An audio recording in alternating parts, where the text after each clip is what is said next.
म्हणूया श्री गणेशाय नमः, श्री सरस्वत्याय नमः, श्री गुरुदेव दत्त. नमस्कार भक्त हो. आज आपण श्री गुरुचरित्र या पवित्र ग्रंथाच्या पहिल्या अध्यायाचा भावार्थ जाणून घेणार आहोत. भक्त हो, आपल्या जीवनात कधी असा प्रश्न पडला आहे का? मी रोज देवाची पूजा करतो, नामस्मरण करतो, तरी माझ्या आयुष्यात संकटे का येतात? जर हा प्रश्न तुमच्याही मनात कधी आला असेल तर आजचा हा अध्याय तुमच्यासाठीच आहे. श्री गुरुचरित्राची सुरुवात श्री गणेश, माता सरस्वती आणि सद्गुरूंना वंदन करून होते. यामागे एक सुंदर संदेश आहे. गुरूंच्या कृपेशिवाय खरे ज्ञान आणि जीवनाचा योग्य मार्ग मिळत नाही. या अध्यायात आपली भेट नामधारक या गुरुभक्ताशी होते. तो अत्यंत श्रद्धावान असतो, पण त्याच्या जीवनात दुःख, संकटे आणि निराशा यांचे सावट असते. तो मनातून खचतो. त्याच्या डोळ्यांत अश्रू असतात, पण एक गोष्ट मात्र तो सोडत नाही, गुरूंवरील विश्वास.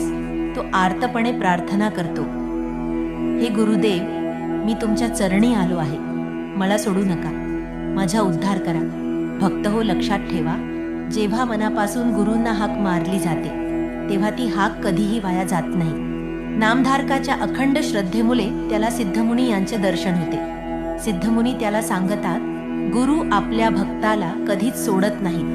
कधी कधी परीक्षा घेतली जाते, पण त्या परीक्षेनंतर गुरुकृपा अधिक तेजाने प्रकट होते. आज आपल्या आयुष्यातही अनेक संकटे येतात. व्यवसायात अडचणी, घरातील समस्या, आर्थिक ताण, आजारपण. अशा वेळी आपण देवावरच प्रश्न उपस्थित करतो. पण हा अध्याय शिकवतो, संकटे म्हणजे गुरूंनी साथ सोडली असे नाही. अनेकदा ती आपल्याला अधिक मजबूत बनवण्यासाठी आलेली असतात. यानंतर नामधारक सिद्धमुनींना विनंती करतो, मला श्री गुरूंच्या दिव्य लीलांचे चरित्र ऐकायचे आहे. आणि तेथून सुरू होतो श्री गुरुचरित्राचा दिव्य प्रवास. या अध्यायातील सर्वात मोठ्या शिकवणी, गुरूंवर अढळ श्रद्धा ठेवा. संकटातही नामस्मरण सोडू नका. संयम ठेवा. गुरु कृपायोग्य वेळी नक्की मिळते.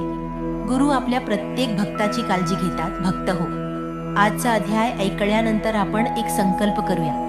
रोज काही मिनिटे तरी श्री गुरुदेव दत्त किंवा श्री स्वामी समर्थ यांचा नामजप करू. गुरूंवर पूर्ण विश्वास ठेवू. आपले जीवन त्यांच्या चरणी अर्पण करू. चला, शेवटी सर्वजण मनोभावे प्रार्थना करूया. हे श्री गुरुदेव दत्त, आमच्या मनातील भीती, दुःख आणि अहंकार दूर करा.